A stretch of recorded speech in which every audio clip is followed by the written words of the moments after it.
یہ میں آپ کو وہاں سے ریڈ کر رہی ہوں جو یہودیوں نے حضرت عیسیٰ کو قتل کرنے کا ارادہ کیا تھا، تاکہ آپ کو یہ اپنے پاس نوٹ ڈاؤن کر لیجیے گا اسی آیت کی ڈسکرپشن میں جہاں ان کی ہم نے پڑھا تھا مکرو کہ انہوں نے چال چلی اور اللہ تعالیٰ نے تدبیر کی. اور یہودیوں نے طرح طرح کے بہت سے جھوٹے الزامات حضرت عیسیٰ پر لگائے اور انہوں نے یہاں تک کہہ دیا کہ وہ حرام کی اولاد ہے. اس طرح انہوں نے بادشاہ کو آپ کے خلاف بہت بھڑکایا. میں ریپیٹ کر دیتی ہوں اگر آپ لوگوں کو یاد ہو تو اصل گورنمنٹ جو تھی وہ روم کی تھی. انہوں نے کچھ ایریا یہودیوں کو حکومت کرنے کے لیے دیا ہوا تھا، لیکن وہ ایک کہہ لیں آپ کٹ پتلی جیسے کہتے حکومت تھی. اصل میں پیچھے رومنس ہی آل ان آل تھے. آپ کے خلاف انہوں نے بادشاہ کو آپ کے خلاف بہت بھڑکایا، تو اس نے آپ کی تلاش میں کچھ لوگوں کو بھیجا جو آپ کو پکڑ کر سزا دے اور پھانسی پر لٹکا دے.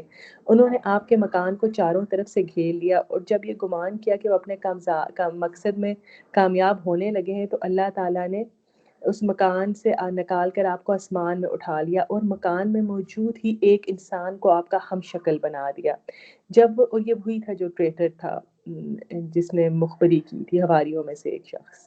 پھر جب لوگ رات کی تاریکی میں مکان میں داخل ہوئے تو انہوں نے اسے عیسیٰ سمجھتے ہوئے پکڑ لیا، اس کی توہین کی اور پھر اسے پھانسی دے کر اس کے سر پر کانٹے رکھ دیے.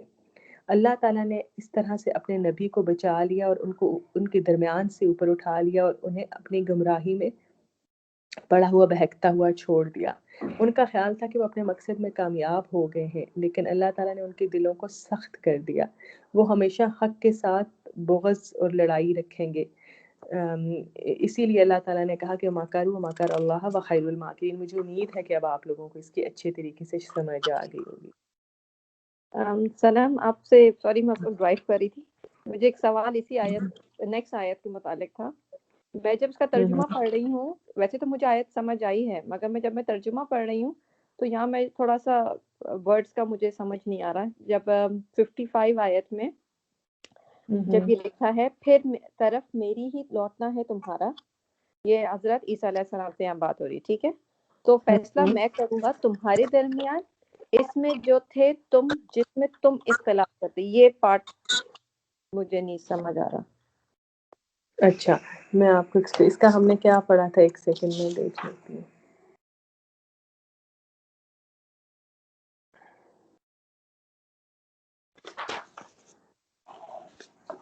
ایک سیکنڈ میں یہ آیت نکال لو. جی